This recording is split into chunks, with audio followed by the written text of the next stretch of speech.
The girl was already dying before the war had a name for it. That was the part they never put in the briefings. The part that specialist Cale Doran had to piece together himself. One classified file at a time, in the dead hours after the facility went to skeleton crew. And the only sound in the server wing was the low mechanical breathing of the machines they were not supposed to call alive. He was 17 when he figured it out. He did not tell anyone. The Hollow had come 9 years ago, and the world had not ended. That was the surprising part. Not the attack itself, not the 8-limbed orbital craft that descended without warning over a dozen cities in the early morning hours of a march that still didn't have a number in the mouths of people who had survived it. But the fact that the world had not ended. Cities died: Osaka, Rotterdam, Nairobi, Sao Paulo, swaths of coastal infrastructure gone in a morning. Humanity, stubborn and strange and deeply unwilling to accept the logical conclusion, had kept breathing. They had found the wreck 3 weeks after the first assault.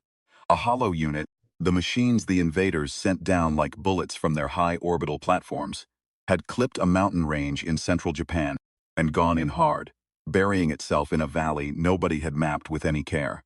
The local fire response reached it first, then the military, then the men in gray suits whose badges said nothing, and whose faces said less.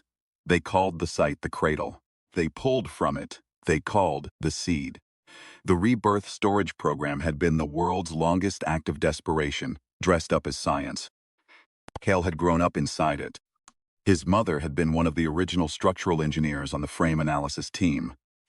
She had a picture on her desk of herself at 29, standing next to something that looked like a collapsed cathedral of dark metal, smiling in a way that didn't quite reach her eyes. She died when Cale was 11, not from the hollow, but from a cardiac event that the doctors attributed to chronic sleep deprivation and prolonged low-grade electromagnetic exposure. Program had killed her, as certainly as any weapon would have. She had known it was killing her. She had kept working. He understood that now. The first time Cale climbed into the co-pilot chamber of the RS-0, he was 16 years old and had placed second in his class on the Neural Synchronization Aptitude exam.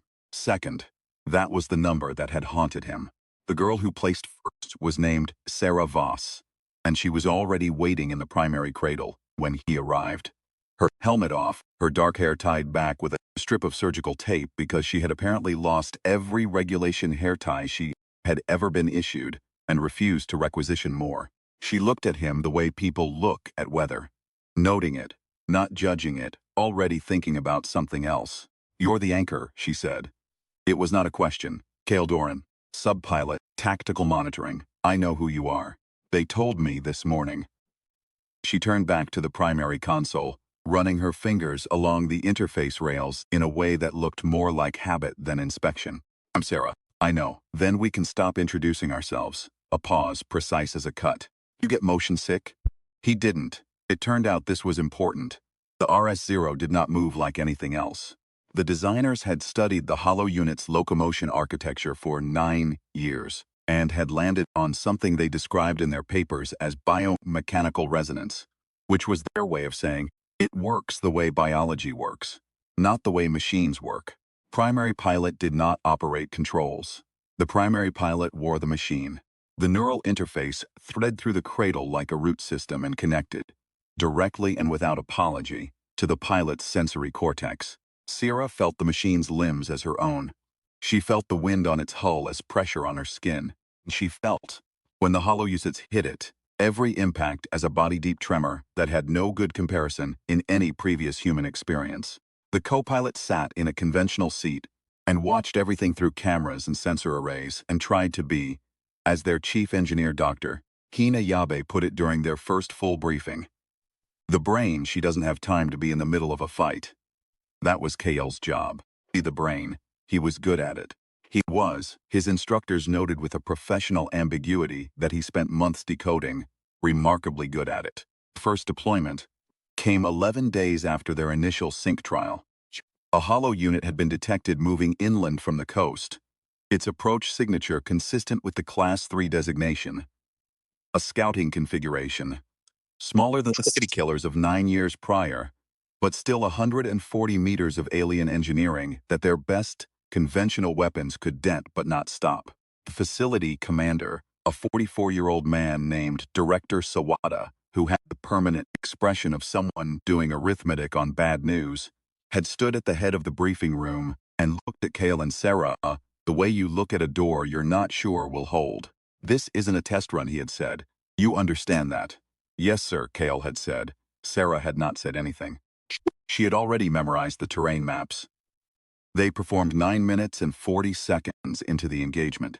Kale had the sensor board up on 3 overlays: topography, thermal, the hollow unit's electromagnetic emission signature that the engineers had labeled Frequency 7, and that Kale thought of privately as its heartbeat. He tracked it the way you track weather, moving towards something you care about. Sarah moved through the outer terrain in a gait that was nothing like a human walk, a rolling low center of gravity lope that the machine's designers had reverse-engineered from hollow locomotion data, and that Kale, watching through the external feeds, found genuinely unsettling in a way he had not expected. It looked right. It looked too right. "Contact northeast, bearing 40, range 1200, he said into the link. Her response was not verbal.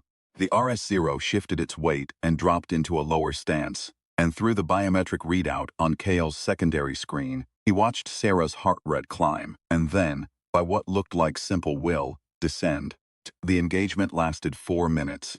Kale fed her 6 targeting updates, terrain warnings, and one piece of information that was not in the standard briefing protocols: a structural resonance pattern in the hollow core section that he had noticed matching an anomalous frequency in their own machine's hull analysis.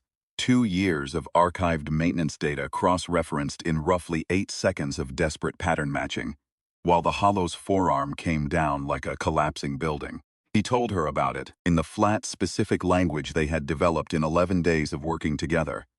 Not military terminology, not engineering terminology, but a shorthand that was only theirs, built from shared training sessions in the particular vocabulary of 2 people who had spent more hours analyzing the same data than either had spent sleeping. She hit it there. It folded, Doctor. Yob was waiting for them in the recovery bay with a diagnostic tablet. And the expression of someone who has just witnessed something they were not entirely prepared to believe. The facility's combat team had gone quiet in the way that crowds go quiet when something happens that calibrates the scale of what they thought was possible. "You deviated from the engagement protocol at the 4-minute mark," the director said. "Yes," Kale said. "I was not speaking to you, Specialist Doran." A pause. "I was speaking to you both." Sarah looked at Kale. It was a quick look, the kind that is over before the person delivering it seems to intend. He looked back. "Protocol called for a withdrawal when the hostile closed to 400 meters, Kale said. "I identified a structural vulnerability in the hostile's core section. The geometry required closer range to exploit. You identified this how? Archive pattern matching. The maintenance logs from the Cradle recovery site have a series of resonance maps from the original hollow wreck. There's a signature, a kind of mechanical tell, like a crack running through the casting of a bell. The Class 3 unit had the same signature. I've been watching for it in the emission data since the first training sync." "Silence, Doctor." Yabi wrote something on her tablet. "How long have you known to watch for it?" the director asked. "About 2 years, Kale said. I wasn't sure it would replicate in a live unit. Now I am." The director looked at him for a long time. "You're going to give Dr. Yab everything you have on that analysis tonight." "I was going to do that anyway." He did. He also, at 0300 hours when the server wing was empty, pulled the pilot biometric records from the first 6 months of the RS-0 program. The test runs before Kale and Sarah, the pilots who had come before them, and read what he had been finding pieces of for the better part of a year. The neural interface did not merely connect the pilot to the machine. The connection ran both ways, and the machine, built from hollow architecture, carried something in its structure that the engineers had cataloged as residual signal bleed. Electromagnetic noise from the alien components that, over the course of repeated deep sync engagements, introduced a degradation pattern into the pilot's memory consolidation architecture. Each time a pilot synchronized fully with the RS-0's primary interface, they lost something. Not catastrophically, Not at once. The way water wears stone. A little every time, and then one day you look at the stone, and it is a different shape than the one you remember. Previous test pilots had reported symptoms between 6 and 18 months of regular sync sessions. Disorientation. Difficulty accessing episodic memory. In the most advanced case, a 22-year-old named Hiro Tanaka, who had been the program's most promising primary pilot before Sarah, the degradation had progressed to a point where he could no longer recall the faces of his parents. He had been removed from the program. The report had been classified at a level that Kale should not have been able to reach. He had reached it anyway. He sat with the files open in front of him for a long time. The facility breathed around him. Somewhere in the eastern wing, the RS-0 sat in its maintenance cradle, dark and patient, and built from the bones of the thing that had killed his mother's generation. He thought about Sarah, the way she had looked at him during the debrief, the strip of surgical tape holding back her hair. He thought about what it meant that the program had put her in the primary cradle, knowing this. He thought about the world outside the facility, the cities that had been rebuilt, the coastlines that were still ash and rebar, the 8 orbital platforms that the Hollow maintained in high orbit above the Earth, silent for 9 years, patient in a way that suggested they were not finished but only pausing. Paused the length of a generation. Long enough for the survivors to have children who had never seen a clear sky over a functioning city. Long enough for those children to grow up angry and clever and willing to climb into machines, built from the wreckage of the invaders, and fight back. He closed the files. He did not tell anyone what he had found. Not yet. Instead, he told Sarah about the resonance signature. He did this the next morning in the equipment bay, before their scheduled diagnostic run, sitting on the floor with his back against the RS-0's left landing strut, because neither of them had developed a strong relationship with chairs during their working hours. He spread his tablet between them and walked her through the archive data the way he might walk through any analysis. Precisely, without editorializing, giving her the facts in the order she would need them to form her own conclusions. She listened the way she always listened, completely without interrupting, her eyes moving between the data and his face, with no particular expression that he could name. When he finished, she said, "You think this gives us an advantage in Class 4 engagements. I think it gives us a targeting opportunity we wouldn't otherwise have. Core sections are heavily armored. The resonance point is the only weak point that doesn't require getting directly behind them. Where behind them is architecturally impossible." Yes. She looked at the data again. "You've been sitting on this for 2 years. I wasn't sure it would hold in a live unit. You said that last night." "It's true." A pause. She turned the tablet and looked at the resonance map from a different angle, the way she turned her head during a sync when she was triangulating sensor data. You thought about telling me before the deployment." He had decided not to because he had wanted her going into the first engagement with confidence in the protocol rather than improvising around a theory. He told her this honestly. She nodded once. It was not absolution. It was not criticism.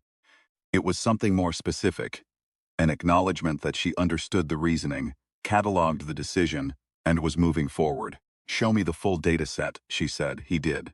They spent 3 hours on the floor of the equipment bay, his tablet between them, building a targeting doctrine that the program's engineers had not thought to develop because they had not had the archive data organized in the way that made the pattern visible.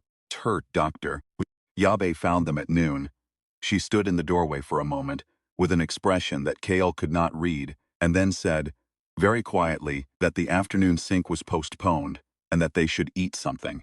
The second deployment came 6 days later. A Class 4 unit, the first one recorded inland. Its emission signature had the resonance tell. Kale identified it at 2,000 meters and called it out, and Sarah adjusted her approach in the smooth, unhurried way. She did everything, not slow, but without wasted motion, without the flickering anxiety that combat produced in most of the people Kale had ever trained alongside. The engagement lasted 7 minutes. The Class 4 folded the same way the Class 3 had. In the facility's operations center, someone started clapping. It was George Mugita, the program's senior veteran pilot. who had 8 years of conventional anti-hollow combat before the RS-0, and a face that had been rearranged by shrapnel in a way that made his expressions difficult to read until you knew him. He was not someone who clapped easily. He was clapping now, and then others were clapping. And through the external sensor feeds, Kel watched the RS-0 standing in the field with the folded hollow unit at its feet. And he thought, this is what it was supposed to look like. That night, Sarah found him in the server wing at 0230. She didn't knock. She came in and sat in the chair across from his workstation and looked at the screens he'd been working on. He had not expected her. He had not closed the files. She read for a while. He watched her read. How long? She said finally. He didn't pretend not to understand the question. The symptom onset in the archive cases varied. Earliest was 4 months of regular deep sync. Latest was 14. The rate seems to scale with sync frequency and depth. How many pilots are in the archive? 9. 6 showed significant degradation. 2 showed minor degradation that stabilized. 1 showed no measurable change. He paused. The one who showed no change was the only pilot who consistently refused to maintain deep sync past the minimum required threshold, which reduced their effectiveness. Significantly, yes. She looked at the screen for a long time. Outside, the facility's ventilation system cycled through its midnight pressure adjustment, and the lights in the server were dimmed slightly, and came back. She had her hair down, which he had not seen before. It made her look younger, which he suspected she would resent if he said so. They knew, she said. The director. Dr. Yabe, I think most of the senior staff. They put us in anyway, yes. He waited for anger. He had been waiting for anger since he'd pulled the files. Anger seemed like the correct response, the reasonable, proportionate, human response to being used this way. He had felt something like it himself. The first night, a low-hot thing that he had sat with carefully and examined from different angles before he understood what it actually was. Show me the stabilization case, Sarah said. He did. They went through it together, the same way they went through everything. Her reading, him annotating, the shorthand building between them, like weather, specific and unrepeatable. The pilot who had stabilized had made a series of modifications to how she managed the deep sync threshold to maintaining the connection, but cycling it in a way that distributed the exposure across different neural pathways rather than concentrating it in the memory consolidation architecture. The engineers had noted this in her file as an anomaly. They had not studied it further because the reduction in combat effectiveness had seemed to outweigh the benefit. They had not had Sarah's capabilities when they made that assessment. It's a filtering problem, Sarah said. That's what I thought. The interface assumes full spectrum connection, but the signal bleed is narrowband. It's coming through a specific frequency range in the hollow component's residual emission. If we can characterize that range precisely enough, I can learn to hold below it, maintain operational connection, filter the degradation band. I've been working on characterizing it. He pulled up a secondary window. This is what I have so far. It's incomplete. I'd need at least 3 more weeks of emission data from the units we've engaged. She looked at his work. This is better than incomplete, she said, and it landed, coming from her, like something significant. We'd have to do this without telling the facility, Cale said. If we tell them, they modify the program. They reassign us. They spend 6 months studying it, and they do it badly. And in the meantime, there's another deployment, and whoever they put in the primary cradle doesn't know what we know. Or they tell us to continue as we are, and accept the degradation as the operational cost. Yes. Another silence. Through the server wing wall, very faint, the sound of the facility's night crew running a routine maintenance cycle on secondary sensor grid. The particular rhythmic hum that Clayle associated with 0300 and the feeling of being the only awake person in a building full of sleeping professionals. I want to tell George, Sarah said. Cale considered this. Mugita had been in the program before them, had worked with 3 of the previous primary pilots, had filed 2 separate internal complaints about safety protocols that had disappeared into the administrative structure without visible result. He was careful and honest, and unlike most of the facility staff, appeared to have no interest in managing what people knew. All right, Cale said, and I want to sleep first. That's, yes, obviously. She stood. At the door, she paused without turning around. "You sat on this alone for 2 years," she said. "Yes, you're not going to do that again." It was not a question. He looked at the back of her head. The hair, loose around her shoulders, the straight posture that she maintained even at Su-230 in a server wing, after reading about her own probable deterioration.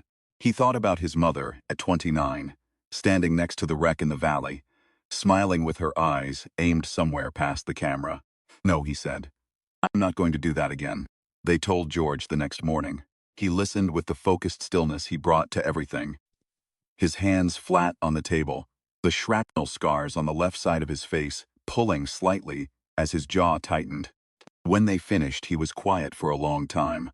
"The director knows," he said finally. It was not a question either. "Believe so," and made the operational calculation. Yet another silence. "The modification you're describing, the filtering protocol, you think it works?" "I think the theoretical basis is sound," Kale said. "I think Sarah is probably the only pilot we have who could implement it cleanly." George looked at Sarah. "Do you think?" "I think I need 3 weeks of deployment data to finish characterizing the emission band," she said. "I think in the meantime, I'm going to practice the threshold management on the training sims. I think by the end of 3 weeks, I'll know whether it works well enough to matter.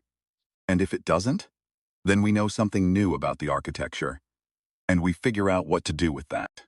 George's jaw moved. He looked at the wall for a moment, then back at them both. "You know what I'm going to do if it doesn't work," he said. "You know I'm going to go to the director." "I know," Kale said. "I'm going to give you 3 weeks." A pause. "Not because I agree with the operational logic they used to put you in the cradle. I don't. I think it was wrong." He said this with the flatness of someone who has already spent considerable energy being angry about something and has arrived, through sheer expenditure, at a more useful state.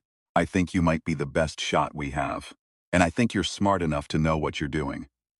His eyes moved to Kale. "Both of you." The 3 weeks were the most technically demanding of Kale's life to that point. He was running 3 parallel work streams: the standard pre-deployment analysis, the ongoing resonance signature characterization, that he was building into a full targeting doctrine for use against Class 4 and hypothetical Class 5 units, and the emission band analysis that would determine whether Sarah could filter the degradation signal. He slept 5 hours a night on average. He ate in the server wing. He developed a habit of pressing the heels of his hands against his eyes when a calculation wasn't resolving, which George told him, one afternoon while leaning in the doorway with a coffee, was something Hiro Tanaka used to do. "Did you know him well?" Kale asked. "Better than most. He was very good. Best primary pilot we'd had up to that point." "What happened to him after the program removed him?" George was quiet for a moment. "He's in a care facility in Kyushu. His family visits. He knows who they are most days." A pause. "Some days he doesn't." Kale processed this. He went back to his calculation. "The filtering protocol is going to work," he said. Not because he was certain, because he needed to say it. "I believe you," George said. And then, more quietly, "Don't let her know you're afraid." "She knows I'm afraid." "I know. Let me rephrase that." George pushed off the doorframe. "Don't let her know the degree to which you're afraid. There's a difference." She had been practicing. He knew this not because she told him. She did not talk about her training sessions in the way that most pilots did, with a mixture of performance and complaint, but because he could see it in the biometric data from the sim runs. The way her sync depth curves showed a new pattern that had not been there before.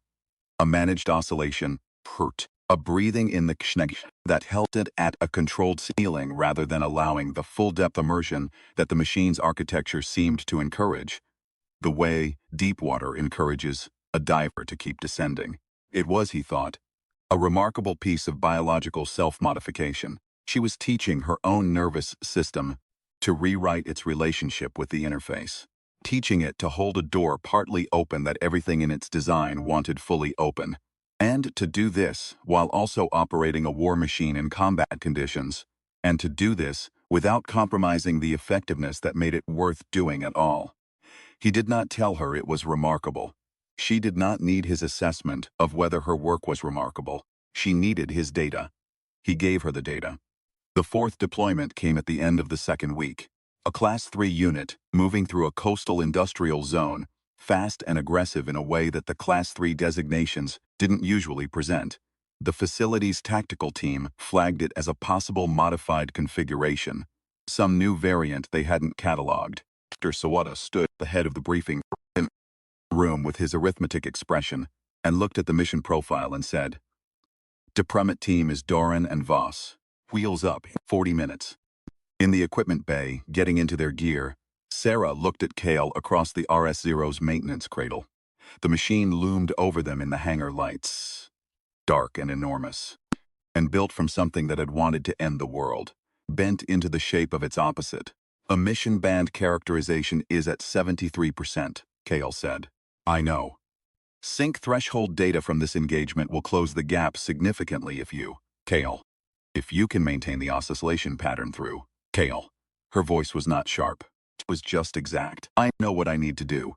He stopped talking. She held his gaze for a moment with the weather-reading expression that had been the first thing he'd understood about her, and was now the thing he could read most precisely, the specific quality of her attention, the way it distributed weight evenly across what mattered. "Tell me what you see," she said. "From the sensor board, the whole engagement, not just the targeting data. Everything. Everything." The modified Class 3 was faster than the standard configuration by a margin that the tactical team had underestimated. It adapted mid-engagement in a way that the prior units had not, shifting its electromagnetic emission pattern in a way that briefly confused the targeting system, and that KL, watching through the sensor overlays with the particular clarity of someone who has spent 2 years staring at a specific kind of data, recognized as not random. "It's masking," he said into the link. "It's not a new configuration. It's the same resonance architecture, but it's learned to suppress the tell. The pattern is still there. It's attenuating the surface expression, not the underlying structure. The weak point is still there. Range, 300 and closing. Bearing, 220. I have it.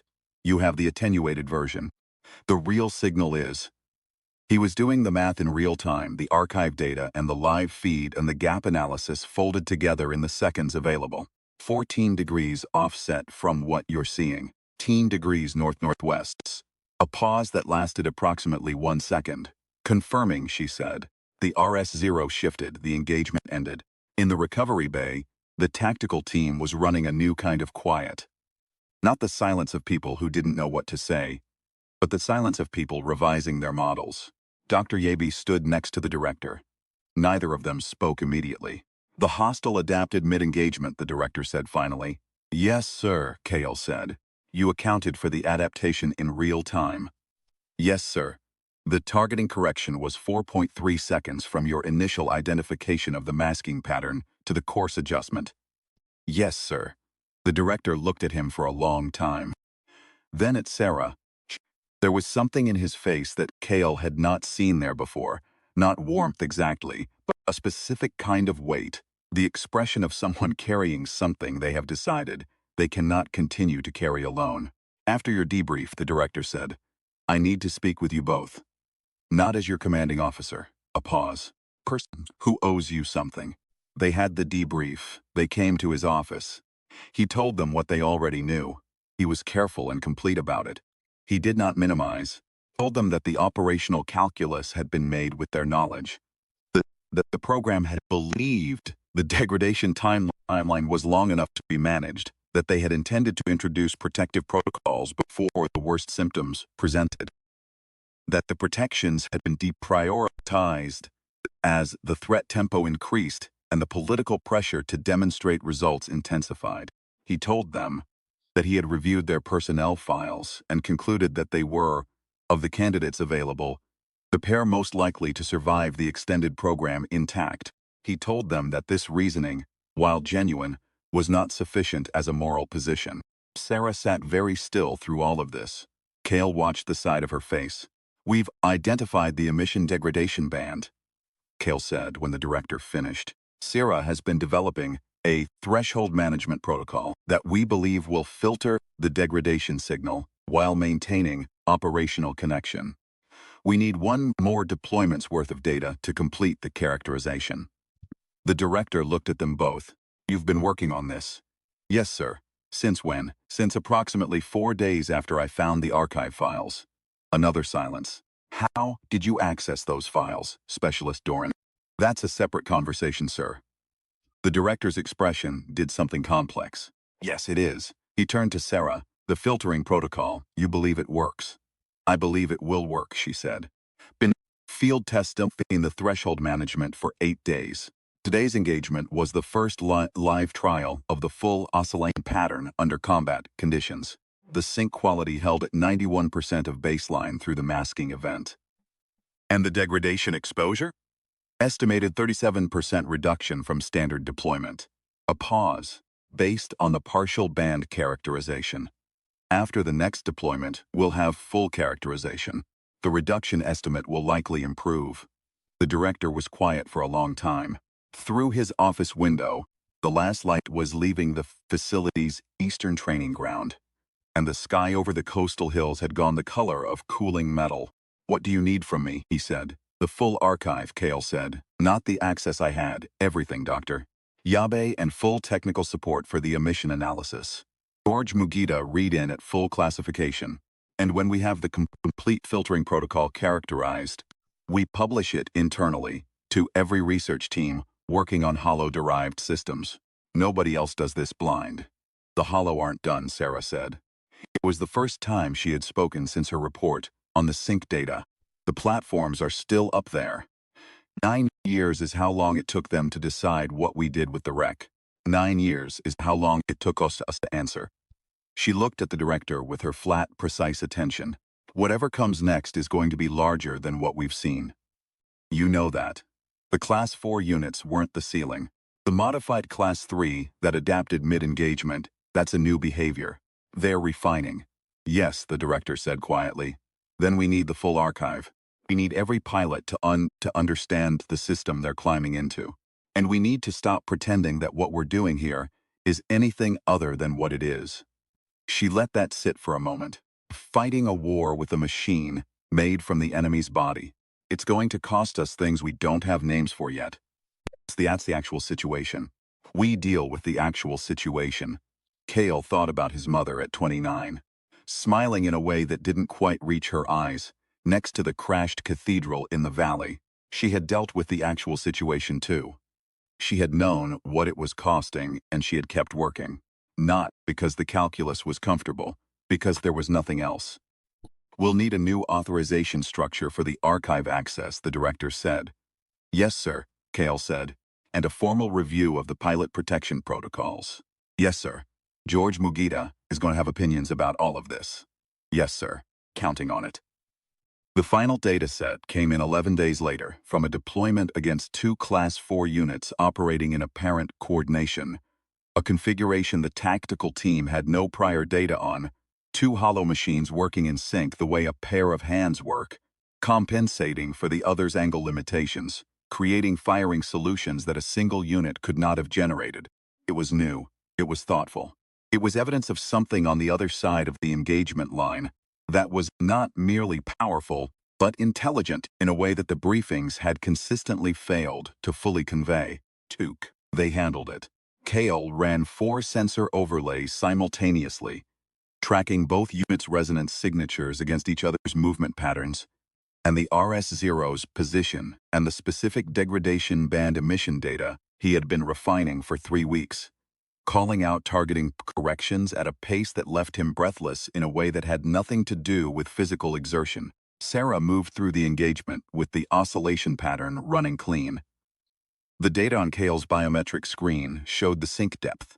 Holding at its controlled ceiling, the submission exposure filtered to the narrow band below the degradation threshold. The whole extraordinary act of her self-modified neurology, like handling a combat system built from alien architecture in a way that no human nervous system had been designed to do. She hit the first unit at the resonance point at 4 minutes and 12 seconds. The second at 6 minutes and 41 seconds. In the operations center, the applause was immediate and uncoordinated, and went on for longer than was professionally warranted. Kale did not join it. He was looking at the biometric data on his screen, at the sink depth curve and the emission exposure figures and the final assessment that the characterization was now complete. 99.4% band resolution.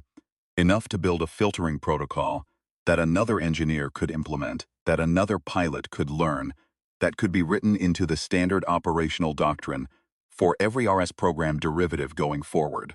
He looked at the data for a moment. Then he started writing the technical report. He was most of the way through it when Sarah came and sat next to him. Not in the server wing this time, but in the operations center. At one of the monitoring stations, while the rest of the team did the post-engagement celebration that the Ops Center staff apparently had a whole protocol for, involving someone's hidden supply of poor-quality wine and a handshake tradition that Kale had never learned the origins of. She read over his shoulder for a while. Section 3 needs the oscillation calibration data from the sim runs, she said. I was going to ask you for it. I know, here. She put a data chip on the desk next to his keyboard. I anticipated the request. He picked it up, turned it over, put it down. How are you feeling, he said. Not medically. Not as a check-in protocol. She was quiet for a moment. Through the operations center windows, the lights of the facility's night configuration were coming on. And somewhere in the eastern wing, the RS-0 was being walked back to its maintenance cradle by the recovery team. I remember everything, she said. Every engagement. Every sim run. First time I climbed into the primary cradle, I was wearing my mother's watch. I still have it. I remember the weight of it on my wrist. He understood what she was telling him. The protocol was holding. The degradation that had unmade Hiro Tanaka, that it had taken something irreplaceable from someone who had climbed into the same machine with the same courage for the same impossible reason. It was not taking her. Good, he said. And then, because the shorthand between them had by now extended into territory that was not purely operational, I'm glad. She looked at him for a moment. The weather reading, look, but closer now. The distance in it that had been there on the first day calibrated, down to something more specific, more intentional. You did good work, she said. He thought about arguing the point, about the years he had sat on the archive files, the operational decisions he had made alone. The fear that had shaped his analysis at least as much as his skill. He thought about his mother and Hiro Tanaka in a care facility in Kyushu, and the 8 platforms still hanging in high orbit above the Earth, patient as only something truly alien could be. So did you, he said. The report went out the next morning, to every research team with RS program access, every facility running hollow-derived systems, to the senior command structure and the international technical consortia, and the archived directories of the pilots who had come before them, in the hope that whatever care facilities received their files would also receive this.